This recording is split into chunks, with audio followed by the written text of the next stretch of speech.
Hi everyone, Debbie Cork here. Just wanted to show you my mood book, mood board journal that I've just finished. I started it on the 1st of March, so it's taken me a couple of months to do.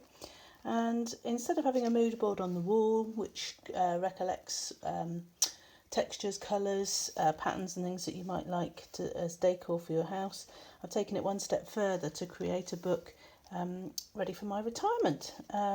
So this is a visual sort of journal of all the things that I actually want to do or places I want to visit, inspiration for my art, artists that have inspired me, and activities that I want to do, as well as being sort of colours and themes. You'll see I've put a few notes in there, but not too many, just as a quick reminder. So this will be me walking on the beach. It's very much beach themed. I want to spend more time outdoors in my retirement.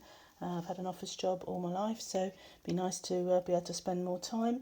And there's no order to this, it's just as and when I found things. I've tried to collect the same sort of pages together, but it doesn't always work like that. So let's just have a quick whiz through. This is a reminder of colours and textures that I really like, and you'll see this theme throughout the book. There's the lovely photography too that is very inspiring. I'd like to make time to enjoy the sunrises and the sunsets a bit more. In a busy day, it's sometimes easy to forget those beginning and ends of days, and also to have time to explore the coast a bit more around our country and abroad. I love to wave watch and take photographs and that, try and capture that. And also I'm an avid seashell collector, don't think that's going to stop. This is a reminder or a visual sort of clue about my beachcombing habits. Those of you who know me well know I do a lot of that. I like to collect the plastic, different things of plastic, both for use in art and also as part of the environmental side of things, to try and reduce the amount of plastic on our beach. This is a fantastic sculpture done by Rob Arnold, who that's all plastic that he's collected off the beach. That's a fabulous picture by Alistair Lindsay of St Ives as a reminder. It's one of my favourite places to keep visiting, keep exploring new parts of it, and also to try and do a bit more on exploring using maps and things. This was a lovely quote that I found before the lockdown started, which is very relevant now. It came from the National Trust magazine, and it says, "We all want quiet, we all want beauty, we all need space. Unless we have it, we cannot reach that sense of quiet in which whispers of better things come to us gently." And that really sort of sums things up. I love aerial photography, and this is a fabulous picture of Bournemouth Beach from Fergus Kennedy, who does some lovely work. And love these textures and colours. I've always wanted a window seat, and I love this knitted throw. Might get time around to making one of those at some stage. Lovely mix of colours, and I love it when abstract art is formed by natural photographs, so it'd be nice to try and do a bit more with those, both in my art and taking some more photographs. A reminder to enjoy the sea a bit more. I'd like to start to use the sea a bit more going forward.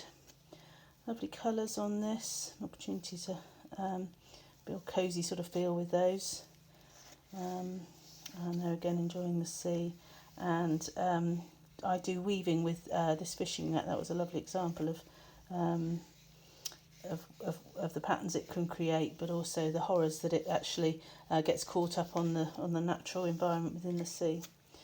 This is the colour scheme for my bedroom, which is lovely, lovely blues, and I put this picture in. It doesn't really go with that, but and I've left the details in because this is so cool. It's you can not only enjoy an open fire, but also at the same time cook dinner, which seems to me a great idea.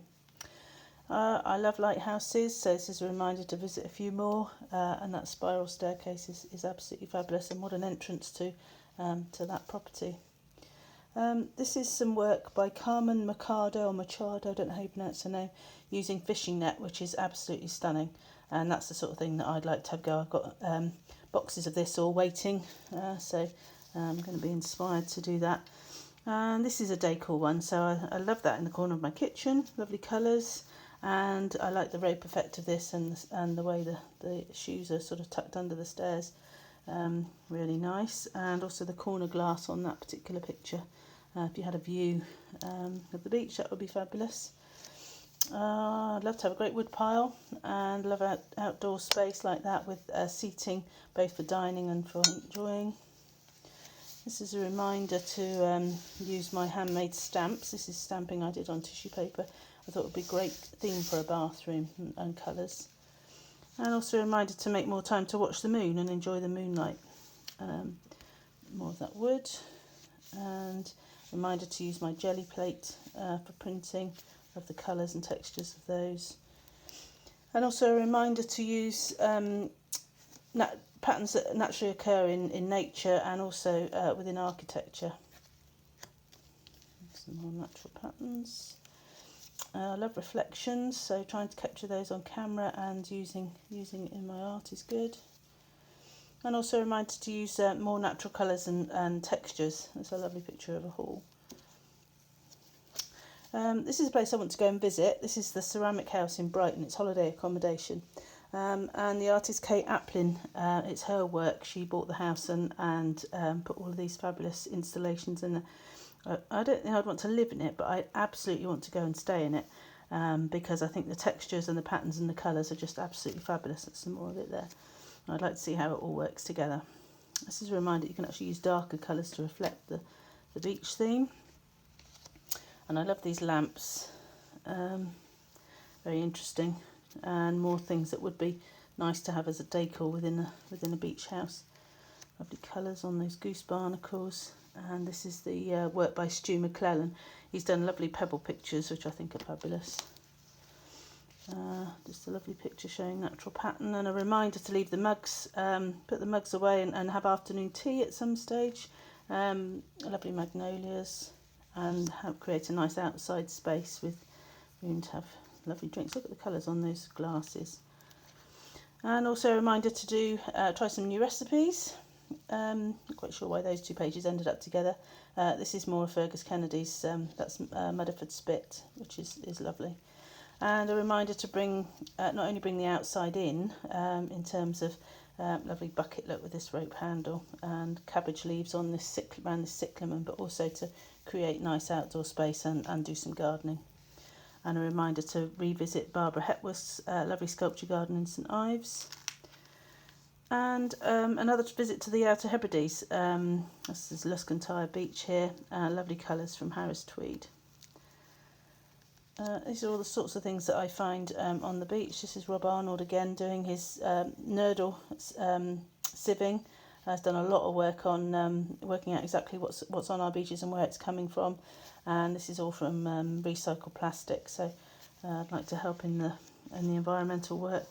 And these are just lovely colours and textures all together, just as inspiration. I love those threads there. And this is a map of the Inner Hebrides, which is still on my list of things to do. And this is a reminder to get out and enjoy.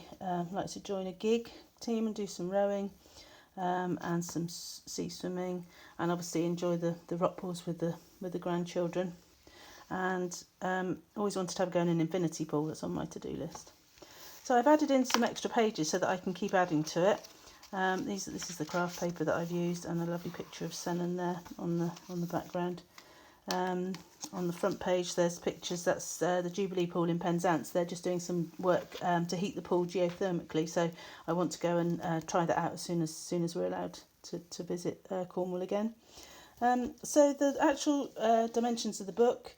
The cover's 6 inches wide by 8 3/4 inches tall, and the pages are 5.5 inches wide by 8 inches tall, 2-inch spine with 7 signatures, and 14 pages in each signature with 4 pages in each folded in half. So it gives a grand total of about 100 pages to decorate. So the cover is a cracker box covered with the craft paper and some hand stamped labels. I used wax thread for the spine, and then I coated it in 2 coats of matte varnish just to make sure the labels didn't come off. So there you have it. Thanks very much.